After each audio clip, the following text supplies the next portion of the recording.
Hi, my name is Jana Gallagly. I am a healthcare administration major here at MacU. It's nice to meet you. My friends call me Gwen. I'll be posting as Jana though. That's just, you got to have it legal through MacU. I am taking public speaking because, well, let's be honest, it's a requirement. But I can actually learn from this as well. We all need to do better in our public speaking. Let's face it, we have to speak publicly, whether we want to or not. Whether you work or not, you have to speak to other people. And it's important to be able to know correctly how to capture their attention, how to keep their attention. I had a preacher one time that said, you can't speak longer. Your attention span is no longer than what your bottom can stand. So that's a good thing to keep in mind too. You don't want to bore your audience. You want to keep their attention. You want to keep your topics something that's going to grab their attention and keep them focused. In healthcare administration, I'm a coder, so I don't deal a lot of talking. I'm more doing data entry and just dealing with my computer. I like it that way. But you do have to talk with other people. And it's not just in professional relationships that you have to have public speaking skills. It's with your family, with your friends at church, wherever you go. It's good to be able to speak effectively. I will use a personal example of why I need to learn how to speak better. I had a little family meeting the other day with my fiance and my daughter. In the middle of the meeting, I looked over and my fiance was looking down at his phone and my daughter was playing with the dog. So did I have their attention captured? I don't think so. So maybe in the future I can know a little better about how to plan more effectively for the topics that I'm presenting to them.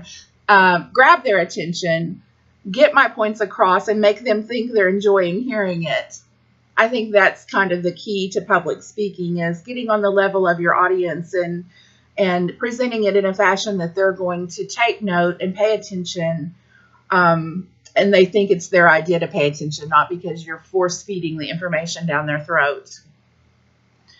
I personally am a mother of 4 children. I have 3 grown sons. I have 1 grandson. He's 3. His name is Tucker. And then I have the 11-year-old redheaded daughter who's giving me a big run for my money right now.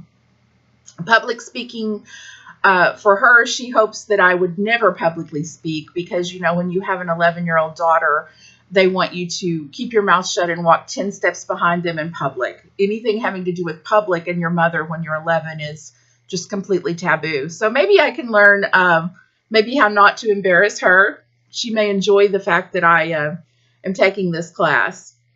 So I also hope to get out of this class just how to be able to be a better listener as well. I think when we speak publicly, in order to be able to be a good speaker, we have to be a good listener as well to see what we need to be speaking about.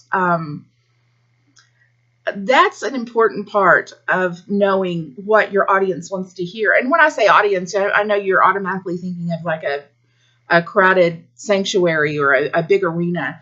Your audience can be just the 2 or 3 people gathered around listening to your mouth.